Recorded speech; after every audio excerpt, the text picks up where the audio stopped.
চাঁদা সম পরিবহনের চাঁদা যেটা বলা হয় সেভাবে আমি চাঁদা দেখছি না।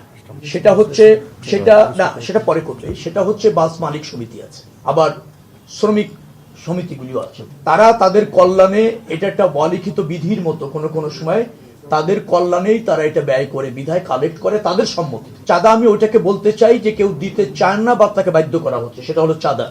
এখন ধরেন মালিক সমিতি আছে, তারা একটা নির্দিষ্ট হারে প্রত্যেকটা টিপস থেকে টাকা তোলে, মালিকদের কল্যাণে ব্যবহার করতে চায়। কতটুকু ব্যবহার হয় সেটা জানি না, সেটা নিয়ে হয়তো বিতর্ক আছে। কিন্তু তারা এই সমঝোতার ভিত্তিতে, আবার শ্রমিক কল্যাণ ফেডারেশন এরকম অনেক সংস্থা ওরা আছে, তো তারা এটা সমঝোতার ভিত্তিতে এরকম ভাবে করে।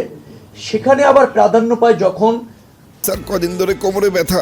এসপি হাসপাতালে চলে যাও। এসপি হাসপাতাল, প্রতিভাদীপ্ত চিকিৎসক ডক্টর এস চক্রবর্তী, অপারেশনবিহীন হাঁটু, কোমর, প্যারালাইসিস সহ আন্তর্জাতিক মানের চিকিৎসা ও রোগ মুক্তির নিশ্চয়তা। এসপি হাসপাতাল, অত্যাধুনিক চিকিৎসা সেবায় অতুলনীয়। যার প্রভাব থাকে ওই মালিকদের মধ্যে, অথবা দলের প্রভাবও থাকে, যে দল ক্ষমতায় থাকে সেই দলের শ্রমিক সংগঠনদেরও একটা আধিপত্য থাকে, এটা আছে।